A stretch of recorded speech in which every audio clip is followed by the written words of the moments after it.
ਕਿੰਨੇ ਦੇਣੀ ਜੇ ਇੱਕੋ ਚਾਚੂ ਗੱਲ 280 ਨਹੀਂ 280 ਚਾਚੂ ਮੰਗੇ ਇਹਨੇ ਜਿੰਨੇ ਦੁਕਾਨੇ ਵਾਲੇ ਬੰਦੇ ਵਾਰੇ ਚ ਨਹੀਂ ਜ਼ਿਆਦਾ ਪੈਸੇ ਦੇ ਘੱਟ ਪੈਸੇ ਲੈ ਹੋਰ ਵੀ ਚਾਚੂ 2,80,000 ਦੀ ਇਸ ਬੰਦੇ ਗੱਡੀ ਲੈਣੀ ਹੈ ਨਾ ਉਹਦੀ ਮੰਜੀ ਫਿਰਦੀ ਇੱਥੇ ਹੋਰ ਕੁਝ ਨਹੀਂ ਲੱਗਣਾ ਇੱਥੇ ਤੁਸੀਂ ਮਿਲਣਾ ਕੋਈ ਨਹੀਂ ਹੈ ਭਾਈ ਤਾਬ ਨੂੰ ਲੈ ਦੇ ਉਸੇ ਦੀ ਕਰ ਲੈਣੀ ਇੰਸ਼ੋਰੈਂਸ ਨਹੀਂ ਹੋਇਆ ਜੀ 3 ਲੱਖ ਦੇ ਟੁਰ ਜਾਣੀ ਹੈ ਨਹੀਂ ਹੋਇਆ ਲੈ ਲਓ ਦੋ ਗੱਡੀ ਲੈ ਲਓ ਟੋਕਾ ਹਾਂ ਜੀ ਸਰ ਜੀ ਇਹ ਉਸ ਇੰਸ਼ੋਰੈਂਸ ਦੇ ਕਾਬਲ ਹੈ ਨਹੀਂ ਕਿੰਨੇ ਲੱਗ ਲੱਗਿਆ 2,25,000 ਰੁਪਏ ਲੱਗ 2,35,000 ਰੁਪਏ ਦੇ ਚਾਚੇ ਨੂੰ ਚਾਚਾ ਲਿਖ ਲਾ ਯਾਰ ਚਾਚੂ ਜੀ ਕੱਢੋ ਫਰਕ ਕੋਈ ਹੋਣਾ ਇਹਦੇ ਨਾਲ ਤੁਸੀਂ ਵੀ ਕਿੱਲਾ ਠੋਕ ਛੜੋ ਨਹੀਂ ਉਹ ਨਹੀਂ ਕਿੰਨੇ ਦੇਣੀ ਦੱਸੋ ਇੱਕੋ ਗੱਲ ਕਰੋ ਚਾਚੂ ਜੀ ਫਾਈਨਲ ਯੈਸ ਨੋ ਜੀ ਤੇ 100 ਰੁਪਿਆ ਵੀ ਨਾ ਚੜਨਾ 280 ਦੀ ਦੇ ਜਾਣੀ ਮਾਡਲ ਕਿਹੜਾ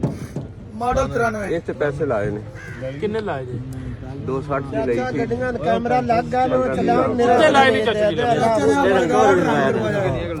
ਜੀ ਦੇਖੋ ਅੱਛਾ ਇੱਕੋ ਚਾਚੂ ਜੀ ਗੱਲ ਦੱਸ ਉਹ ਛੜੋ ਨਹੀਂ ਨਹੀਂ ਕਿੰਨੇ ਦੀ 280 5 ਹੋਰ ਛੱਡ ਦਾਂਗੇ 75 ਬਸ 275 ਦੀ ਲੋ ਜੀ 260 ਦੀ ਗੱਡੀ ਲੈ ਲਵਾਂ ਤੇ ਜਿੰਨੇ ਦੀ ਚਾਚੂ ਵਾਲਾ ਲਈਏ ਅਗਰ ਕਿਸੇ ਵੀਰ ਬਣਾ ਸਮਝ ਆਉਂਦੀ ਤਾਂ ਦੱਸੋ ਨਹੀਂ ਲੋ ਪਾਸੇ ਬੰਦੇ ਉਹ ਵੱਲੋਂ ਉਹ ਸਕੂਟਰ ਨਾਲ ਤਾਂ ਚੰਗੀ